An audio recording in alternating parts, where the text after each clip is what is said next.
हजरत अबू बकर सिद्दीक ने तख्त अलहदा बनाया था कि मस्जिद में फैसले करते थे। हजरत उमर, जनाब उस्मान गनी, हजरत मौला अली अलहदा बनाया था उन्होंने असेंबली हाल। कहाँ फैसला होता था? जब तक सियासत मस्जिद के अंदर थी, सियासत वुजू करके की जाती थी, सियासत वुजू करके होती। जब तक मस्जिद के अंदर थी तो सियासत के साथ कुरान मजीद रख के फैसला होता था। अब तो अल्लाह खैर फरमाए, अल्लाह मेहरबानी फरमाए, कुरान मजीद रह गया है कब्रों पे पढ़ने के लिए माज़अल्लाह। अब हमने समझ लिया है कि जब 10वें का ख़त्म होगा तो कुरान खोलेंगे। और अब उसमें भी अल्लाह खैर करे, अगर सियासतदानों ने आना हो तो गरीबों के लिए चटाइयाँ होती हैं, सियासतदानों के लिए कुर्सियाँ होती हैं। उनके लिए ख़त्मों में भी अलहदा बंदोबस्त होता है, अलहदा बैठने। अब इसलिए बूफे लगाए जाते हैं कोल शरीफ पे भी 10वें में भी कि हम सियासी समाजी लोग हैं तो बड़े लोगों ने आना है। खुदारा, हमारा दीन हमें सिर्फ मस्जिद का रास्ता नहीं दिखाता, हमारा दीन हमें बताता है कि तुम्हारे लिए हमने जो राहें बनाई हैं वो हमा पहलू हैं। हर मामले में दीन ने हमारी रहनुमाई फरमाई। ऐसा नहीं होता कि बादशाहाने वक्त जो होते हैं वो लोग ऐसे हों कि बस ठीक है, वो दुनियादार हो, उनसे कहा जाए नमाज तो कहें जी ठीक है नमाज भी हम पढ़ लेंगे।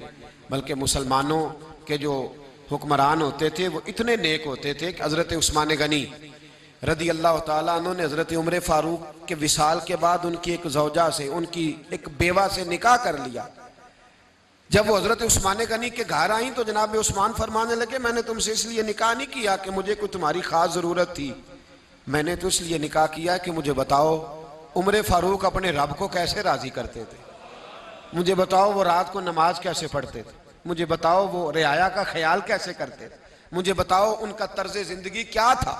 असल मसला ये है कि तूने और मैंने हालात ख़राब किए, हमने खुद आग लगाई है चमन में अपने, बेसबब गर्दश अय्याम को इल्ज़ाम ना दो, हमने खुद नूर का जुल्मत से किया है सौदा, करके तौहीन सहर शाम को इल्ज़ाम ना दो। किसी ने कहा था हज्जाज बिन यूसुफ से कि उस तरह की हुकूमत कर जिस तरह की हजरत उमर करते थे। तो हज्जाज कहने लगा तुम अबू ज़र जैसी रियाया बन जाओ, मैं तैयार हूं उमर के तरीके पर चलने को, पर बात यह है कि तुम में कोई हूरों का चाहने वाला ही नहीं, जलवाए तूर तो मौजूद है कोई मूसा ही नहीं। मसला तो यह है कि तुम बताओ तुम कहां खड़े हो। हजरत अमीर माविया रदी अल्लाह ताला अन्हु ने कुछ दिनों के लिए लोगों के वज़ाइफ रोक दिए, नहीं दे रहे थे वज़ाइफ। बाद मामलात में बाद फौजियों से नाराज हो गए, गुर्बत आ गई घरों में। एक दरवेश हजरत अबू मुस्लिम खौलानी रदी अल्लाह ताला ताबी हैं, उनसे किसी ने कहा कि हजरत अमीर माविया नाराज है और उन्होंने रोक दिया है। तो आ गए मैदान में, सामने खड़े हुए हजरत अमीर माविया के और कहने लगे अमीर आपने इन फौजियों के वज़ाइफ क्यों रोके हैं? हजरत अमीर माविया कहने लगे बस रोके हैं बाद वजूहात की बुनियाद पर, का इनको वज़ाइफ दें। आम आदमी ये देखो ये असल जमहूरियत है, वज़ाइफ दो।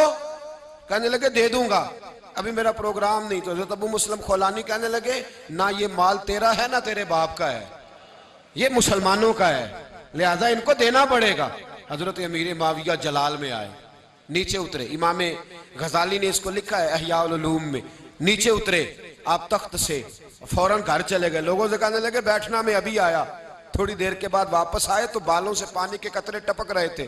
फरमाने लगे मुझे अबू मुस्लिम की बात पर गुस्सा बड़ा आया था और नबी पाक ने फरमाया जब गुस्सा आए ना तो गुस्ल कर लिया करो, वजू कर लिया करो, गुस्सा ठंडा हो जाएगा। मैं वजू करने गया था और फिर सहाबी थे ना मुस्तफ़ा के, तो बात बड़ी आला की। कहने लगे मुझे गुस्सा तो आया है पर अबू मुस्लिम ने बात बड़ी खरी की है, ना ये माल अमीर माविया का है ना उसके बाप का है, ये मुसलमानों का है। और फिर फरमाने लगे जब तक इस तरह के लोग मौजूद है कोई हुक्मरान नहीं बिगड़ेगा। फरमाया मुझे चाहिए था, चंद लोगों की गलती थी तो इतनी देर माल नहीं रोक, हम किधर खड़े हैं, हम पे तो टेंशन बन जाती है। अल्लाह खैर करे कोई काउंसलर आके खड़ा हो जाए तो चौधरी साहब कहते हम थकते नहीं। इनका तो भेड़ा गर्क हमने किया है। जब हम कारों के आगे भागते हैं, जब हम गाड़ियों के टायर चूमते, जब हम इनके नारे लगाते, जब इन जालिमों की तस्वीरें लगाते, जब हम इन्हें प्रोटोकॉल देते, प्रोटोकॉल गरीब ने इन्हें चौधरी बनाया है। अगर तू सियाना हो जाए, अगर तू समझदार हो जाए, ये तो पहले तैयार बैठे समझदार होने।